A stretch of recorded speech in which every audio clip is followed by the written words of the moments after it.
Hi, good day everyone. I am Winjolin Sanchez. So in this session, I will be discussing about the Republic Act 4670 or the Magna Carta for public school teachers. But before anything else, we have the learning objectives. So at the end of the discussion, we shall first define the Magna Carta for public school teachers or the Republic Act 4670, and the second is identify teacher welfare and privileges. Teachers mold today's youth into tomorrow's leaders and productive, responsible citizens.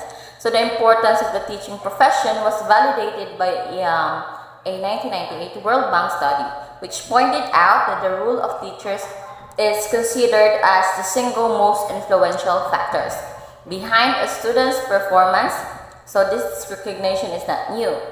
More than 4 decades ago, or on June 18, 1966, our public school teachers rejoiced in the enactment of RA number 4670, or the Magna Carta for public school teachers, that is introduced by Honorable Manuel V. Villar Jr.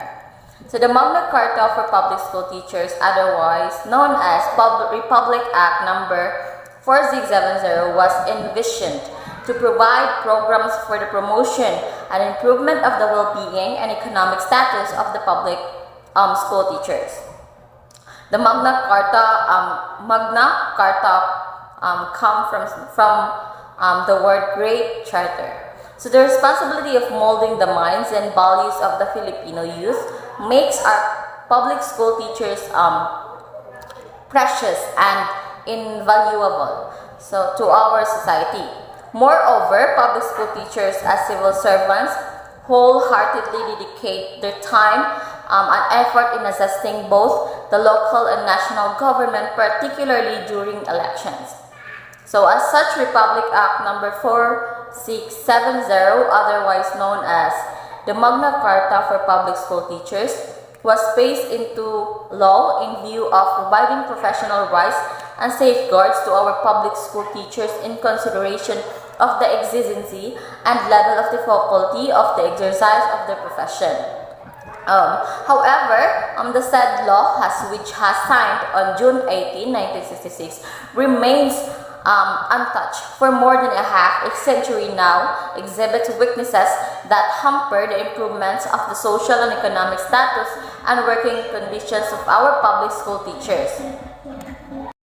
So the need for modifications and amendments to strengthen the law is in order. So this bill seeks to amend the aforementioned law to make the said measure more responsive by expanding public school teachers' working rights, strengthening working protections and safeguards, and providing additional incentives for extracurricular work. So the Magna Carta for public school teachers helps us to understand fully the rights.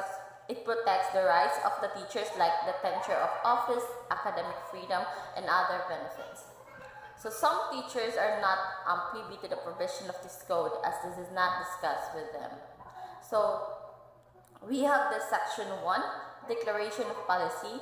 So it is hereby declared to be the policy of this act to promote and improve the social and economic status of public school teachers, their living and working conditions, their terms of employment and career prospects, in order that they may compare favorably with existing opportunities in other walks of life, attract and retain in the teaching profession more people with the proper qualifications.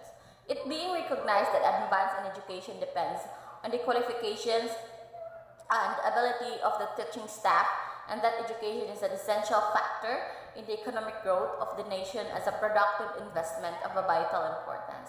So we have this, the section 2, the title definition. So this act will be known again as Magna Carta for public school teachers, and shall apply to all public school teachers except those in the professional staff of state, colleges, and universities. So as used in this act, the term teacher shall mean person engaged in classroom teaching.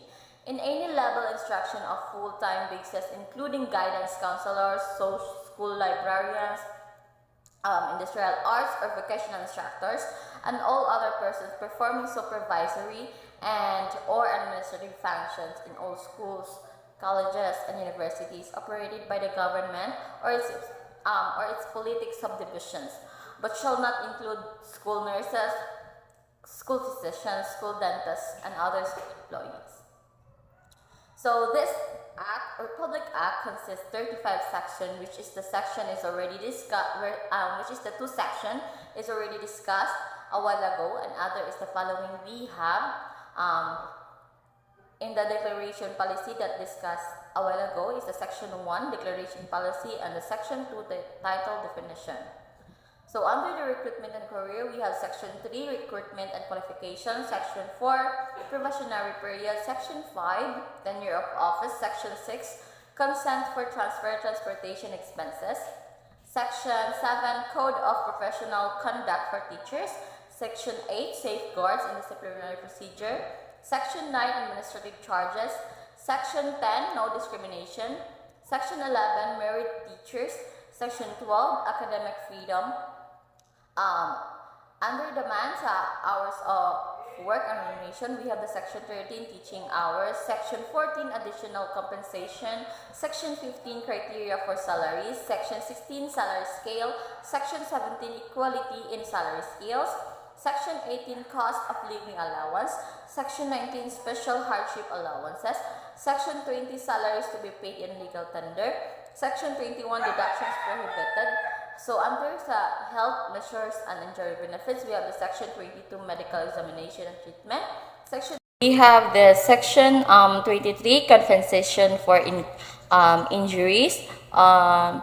Section 24 study leave. Section 25 indefinite leave. Section 26 salary increase upon retirement. Section 27 freedom to organize. Section 28 discrimination against teachers prohibited. Section 29 National Teachers Organization, Section 30 Rules and Regulations, Section 31 Budgetary Estimates, Section 32 Penal Provision, Section 33 Rebellion Clause, Section 34 Separability Clause. So Section 35, this act shall take effect upon its approval. So now there are 35 sections under this act, but we will just focus on some of the section. So we have this section 13 teaching hours. So any teacher engaged in actual classroom instruction shall not be required to render more than 6 hours of actual classroom teaching a day, which shall be so scheduled as to give him time for the preparation and correction of exercises and other work incidental to his normal teaching duties, provided, however, that were the exigencies of the service so require. So any teacher may be required to render more than 6 hours, but not exceeding 8 hours of actual classroom teaching a day upon payment of additional compensation at the same rate as his regular remuneration, plus at least 25% of his basic pay. Section 14, additional compensation. So notwithstanding any provision of existing law to the contrary, or co-curricular and adult school activities and any other activities outside of what is defined as normal duties of any teacher shall be paid an additional compensation of at least 25% of his regular remuneration after the teacher has completed at least 6 hours of actual classroom teaching a day. So in case of other teachers or school's official not engaged in actual classroom instructions, any work performed is exist of 8 hours a day shall be paid an additional compensation of at least 25% of the regular remuneration. So the agency utilizing the services of teachers shall pay the additional compensation required under this section.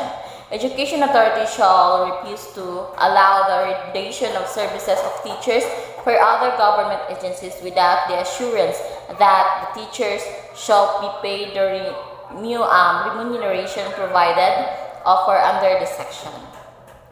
So next is section 22. So medical examination and treatment. So compulsory medical examination shall be provided free of charge for all teachers before they take up teaching, and shall be repeated not less than once a year during the teacher's professional life. So where medical examination show that medical treatment and or hospitalization is necessary, same shall be provided free by the government entity paying the salary of the teachers. In regions where there is scarcity of medical facilities, teachers may obtain elsewhere the necessary medical care with the right to be reimbursed for their traveling expenses by the government entity concerned in the first paragraph of this section. So, Section 23, Compensation for Injuries. So, teachers shall be protected against the consequences of employment injuries in accordance with existing laws. The effects of the physical and nervous strain on the teacher's health shall be recognized as a compensable occupational disease in accordance with existing laws. So we have the Section 27, Freedom to Organize. So public school teachers shall have the right to freely and without previous authorization both to establish and to join organizations of their choosing, whether local or national, to further and defend their interests. Section 28, Discriminations against teachers prohibited. So the rights established in the immediately preceding section shall be exercised without any interference or coercion. So it shall be unlawful for any person to commit any acts of discriminations against teachers which are calculated to make the employment of a teacher subject to the condition that he shall not join an organization or shall relinquish membership in an organization. B. Or to cause dismissal of otherwise prejudice a teacher by reason of his membership in an organization or because of participation in organization activities outside school hours or with the consent of the proper school authorities within school hours, and C. To prevent him from carrying out the duties laid upon him by his position in the organization or to penalize him or an action undertaken in that capacity. Okay, that ends our discussion. Thank you for listening. God bless.